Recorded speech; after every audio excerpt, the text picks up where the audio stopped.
এরপর প্রশ্ন হলো, আমি জানাল পড়ুয়া মেয়ে, অনেকের মুখে শুনেছি নারীরা জান্নাতে যাওয়া খুব সহজ, কিন্তু সেটির উপায় কি?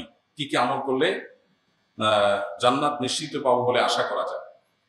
দেখুন, আল্লাহ রাব্বুল কাছে জান্নাতের আশা করতে পারেন বেশ কিছু আমলের মাধ্যমে। কমন কথা এক্ষেত্রে কোরআন এবং সুন্নাহর অনুসরণ, আল্লাহ এবং তার রাসূল যা যা করতে বলেছেন এগুলো করলে জান্নাতের আশা করতে পারি। কিন্তু মেয়েদের জন্য, নারীদের জন্য, মহিলাদের জন্য জান্নাতে যাওয়ার পথটা তুলনামূলক পুরুষদের চেয়ে সহজ।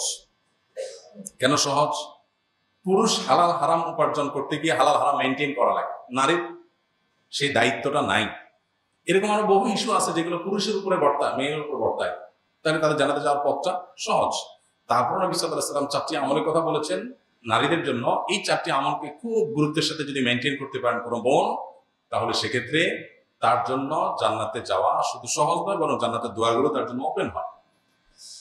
সে 4টি আমল কি? নবী সাল্লাল্লাহু আলাইহি ওয়াসাল্লাম বলেছেন, ইদা সাল্লাতিল মারআতু খামসাহা, মুসলিম নারী যদি 5 ওয়াক্ত নামাজ ঠিকঠাক পড়ে, সুন্দর করে পড়ে, ওয়াসামাত শাহরাহা, রমজান রোজা ঠিকঠাক মতো পড়ে রাখে, ওয়া আতাআত যাওজাহা, স্বামীর আনুগত্য করে, স্বামীর বৈধ নির্দেশগুলোকে মানে, এবং এই যে নানা প্রপাগান্ডার কারণে ব্যক্তি স্বাধীনতার নামে আমি আমার সাথে যা খুশি তা করবো, এইসব নানা নামে স্বামীর আনুগত্যের বাইরে বের হওয়ার যে একটা মিছিল এখন আছে, অনেক নামাজি কালামী মেয়েরাও এই মিছিলে সামিল হয়েছেন, বুঝে না বুঝে এই মিছিলে তিনি সামিল হন না, বরং আল্লাহর নির্দেশ পালনার্থে, পারিবারিক শৃঙ্খলা রক্ষার স্বার্থে স্বামী যদি অন্যায় কিছু না বলে তাহলে তার কথা মানে এবং আনুগত্য করে, দুয়ারের যে কোনোটিতে প্রবেশ করার সুযোগ ওপেন হয়।